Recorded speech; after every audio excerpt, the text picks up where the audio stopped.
이사야 30장. 여호와께서 말씀하신다. 아, 재앙이 있을 것이다. 반역하는 자식들아, 내 뜻을 무시하고 계획을 세우고 내 영을 무시하고 다른 이와 동맹을 맺으면서 죄에 죄를 더하고 있구나. 내게 묻지도 않고 이집트로 내려가서 바로의 보호를 피난처로 삼고 이집트의 그늘 아래 쉴 곳을 찾는구나. 그러나 바로의 보호가 도리어 너희에게 부끄러움이 되고 이집트의 그늘이 너희에게 치욕이 될 것이다.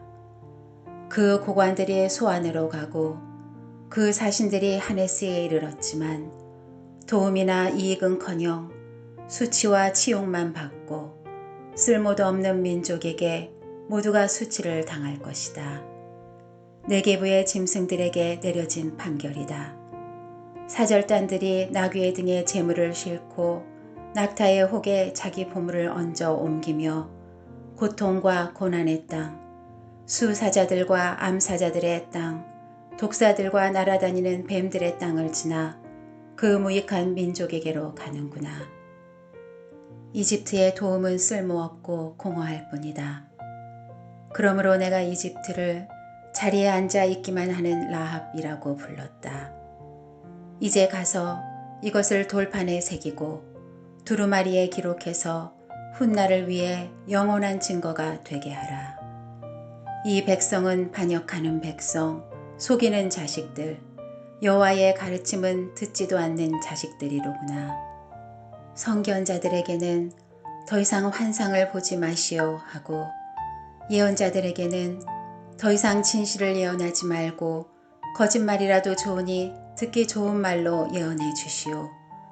지금 방식을 버리고 탈선을 좀 하시오. 우리가 이스라엘의 거룩한 분을 대면하게 하는 일은 그만두시오 라고 하는구나. 그러므로 이스라엘의 거룩하신 분이 이렇게 말씀하신다. 너희가 이 말을 거부하면서 억누르고 벗어난 것을 신뢰하고 그것에 의지했다. 그러므로 너희가 저지른 악은 마치 높은 담이 불쑥 나와 갑자기 순식간에 무너져 내리는 것 같이 되고 도자기가 완전히 박살나 버려서 아궁이에서 불을 담아오거나 우물에서 물을 퍼낼 수 있는 조각이 하나도 남아있지 않는 것 같다. 주 이스라엘의 거룩한 여호와께서 이렇게 말씀하신다. 회개하고 쉼을 얻는 것이 너희가 구원받을 길이고 잠잠히 믿고 의지하는 것이 너희가 힘을 얻는 길인데 너희는 그렇게 하려 하지 않는구나. 오히려 너희는 아니다. 우리가 말을 타고 빨리 도망치겠다 라고 말하니 그렇다면 그렇게 빨리 도망쳐보라. 또 너희는 우리가 빨리 달리는 말을 타고 도망치겠다 라고 말하니 그렇다면 너희를 쫓아가는 사람들이 더 빠르게 쫓아갈 것이다. 한 사람의 위협에 1000명이 넋을 잃고 도망치고 5사람의 위협에 너희가 모두 도망쳐버려서 결국 너희에게 남은 사람들이 산 꼭대기에 남은 깃대 같고 언덕 위에 홀로 꽂힌 깃발 같을 것이다. 그러나 여호와께서는 너희에게 은혜 베풀기를 간절히 바라신다. 너희를 불쌍히 여기셔서 도우러 일어나신다.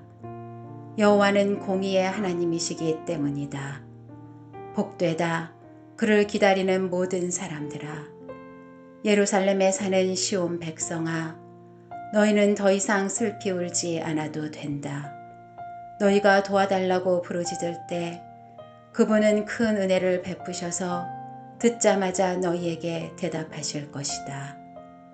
여호와께서 너희에게 고난의 빵과 역경의 물을 주시더라도 더 이상 너희 선생들을 숨기지 않으실 것이니 너희가 두 눈으로 직접 볼 것이다. 너희가 오른쪽으로나 왼쪽으로나 벗어나려 하기만 하면 뒤에서 너희 귀에 이렇게 들려줄 것이다. 이 길이다. 이쪽으로 걸으라.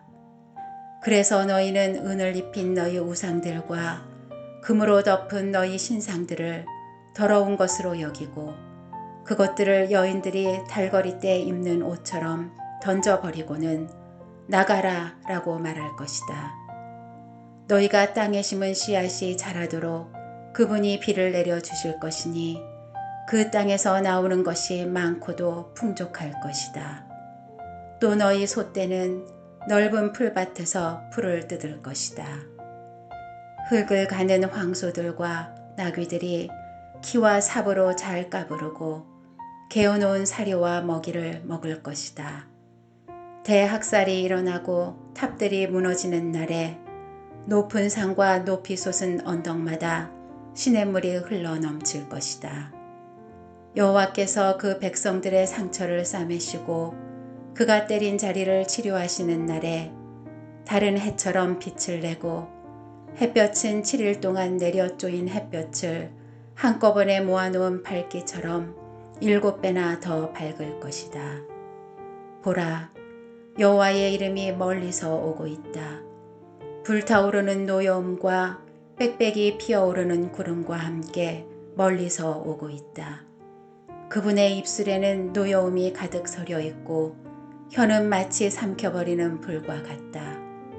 그분의 숨결은 밀어닥치는 시냇물처럼 목에까지 받쳐오른다. 키질을 하셔서 저 민족들을 걸러내 날려버리시고 저 민족들의 턱에다가 잘못 이끄는 재갈을 물리신다. 그러면 너희가 거룩한 절기를 지키는 밤에 하는 것처럼 노래를 부르고 백성들이 이스라엘의 바위 여호와의 산으로 피리를 불며 올라갈 때처럼 마음이 즐거울 것이다. 여호와의 위엄 있는 소리를 들려주시고 내려치시는 주의 팔을 보여주신다. 주께서 분노가 치밀어 오르시니 불이 타오르고 구름이 갑자기 생기고 번개가 치고 폭풍이 쏟아지고 돌덩이 같은 우박이 후려친다. 그렇다. 여호와의 음성이 아시리아를 흩으시고 막대기로 그들을 치실 것이다. 여호와께서 움켜잡으신 몽둥이로 그들을 내리치실 때마다 탬버린과 하프로 장단을 맞출 것이니 그가 전쟁터에서 그분의 팔을 흔들면서 그들을 후려치실 것이다. 오래전에 벌써 도벳이 준비돼 있었다. 그것도 아시리아 왕을 위해 준비돼 있었다. 불구덩이가 깊고 넓게 만들어졌고 불과 땔감도 넉넉히 마련돼 있었다. 여호와의 숨결이 타오르는 용광로처럼 그것을 불사를 것이다.